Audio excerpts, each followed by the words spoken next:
आइए भाइयों, आज हम लोग पढ़ने वाले हैं इंडियन पॉलिटी। अब बात करते हैं हम इसे कितने दिन में खत्म करेंगे। तो बात होती है, आप नेट में पढ़ोगे कहीं भी सुनोगे तो कि 10 डेज़ में 30 डेज़ में, ठीक है। तो अगर आप 10 डेज़ में करना चाहते हो तो ये लगभग याद रहने वाली बात नहीं है कि आपको अब पढ़ लोगे पर याद रह जाए, ठीक है। तो हम लोग ऐसा प्लानिंग करेंगे कि हम इसे 30 डेज़ में पढ़ेंगे, ठीक है। अब सबसे पहले टॉपिक देखेंगे। अब हम इंडियन पॉलिटी पढ़ेंगे कैसे, तो उसको देखने के लिए हमें ये करना होगा, ठीक है, कि पहला चैप्टर है हम हिस्टोरिकल बैकग्राउंड, ठीक है। अब ऐसा करेंगे हम लोग कि जो हमें याद है, ठीक है, यहाँ पर जिसके बारे में जानकारी है उसे टिक कर लेंगे और जिसके बारे में जानकारी नहीं है उसे टिक नहीं करेंगे, ठीक है। तो हिस्टोरिकल बैकग्राउंड फिर क्या है, फिर हम अगला देखेंगे, ठीक है ना, कि अगला क्या है।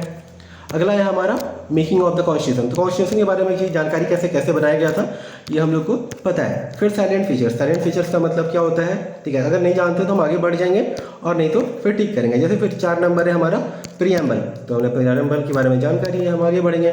फिर क्या है यूनियन एंड टेरिटरीज, इसके बारे में जानकारी है, हम यूनियन टेरिटरी के बारे में जानते हैं, हम इसके बारे में पढ़ के आगे बढ़ेंगे, ठीक है। फिर सिटीजनशिप, मान लीजिए आप नागरिकता, सिटीजनशिप के बारे में आप एक सिटीजन है, आप नागरिक हैं, हम बचपन से सुनते आ रहे हैं, तो अगर आप जानते हैं तो टिक कर दीजिए, नहीं तो टिक नहीं कीजिए। फिर फंडामेंटल राइट्स, हमारे फंडामेंटल राइट्स क्या है, हमारे मूलभूत अधिकार, भौतिक अधिकार, मूलभूत अधिकार क्या है, तो उसके बारे में जानते हैं तो हम उसको टिक करेंगे, ठीक है ना। फिर क्या है आगे, फिर है हमारे पास 8 डायरेक्टिव प्रिंसिपल, मान लीजिए इसके बारे में जानकारी नहीं है, हम इसे छोड़ देंगे, ठीक है, इसे टिक नहीं करते हैं, ठीक है।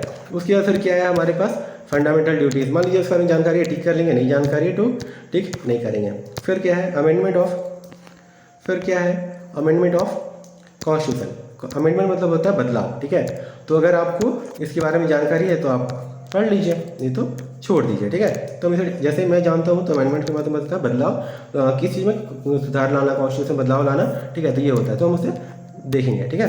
फिर क्या है, फिर है 11 बेसिक, फिर है 11 basic structure of the constitution, ठीक है। तो हमारा स्ट्रक्चर क्या है कॉन्स्टिट्यूशन का, कैसा क्या है, आर्टिकल क्या है, कैसे लिखा गया है, शेड्यूल, वो सब हमारे देखेंगे, ठीक है। फिर है हमारे पास पार्लियामेंट सिस्टम। तो पार्लियामेंट जैसे लोकसभा, राज्यसभा और, ठीक है, विधानसभा कैसे कैसे क्या क्या होता है।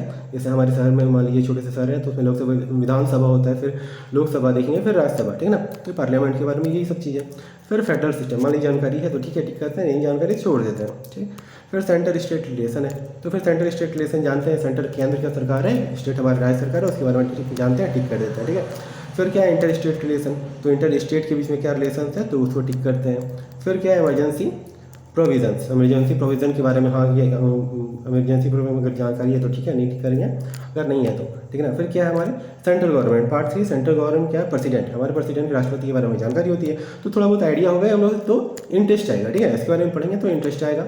फिर क्या है हमारे पास 18 नंबर वाइस प्रेसिडेंट, तो वाइस प्रेसिडेंट के बारे में जानकारी है तो हम टिक करेंगे। फिर प्राइम मिनिस्टर है, तो प्राइम मिनिस्टर के बारे में हमें पता है क्या होता है, तो इसके बारे में हम लोग फिर टिक कर देंगे, ठीक है। ऐसे करते करते हम लोग एक लमसम आइडिया बनाएंगे। फिर क्या है सेंट्रल काउंसिल ऑफ मिनिस्टर, ठीक है, तो अब इसके बारे में हमें जानकारी है सेंट्रल काउंसिल ऑफ मिनिस्टर, तो फिर इसके बारे में टिक करेंगे। जिसके बारे में जानकारी होगा ऐसे करके हम लोग पूरे चैप्टर को टिक कर लेंगे। जिसके बारे में जानकारी होगा उसके बारे में थोड़ा डिटेल से पढ़ेंगे, और नहीं जानकारी होगी तो उसके बारे में हम लोग थोड़ा करके पढ़ना स्टार्ट करेंगे, ठीक है। तो ऐसे ही करके हम लोग पूरा चैप्टर खत्म करेंगे। ये बस इंट्रो था, ठीक है ना, फिर उसके बाद आगे काम होगा, ठीक है। फिर भी देख लेते हैं क्या है चैप्टर है, फिर भी आप देख लीजिए, है ना।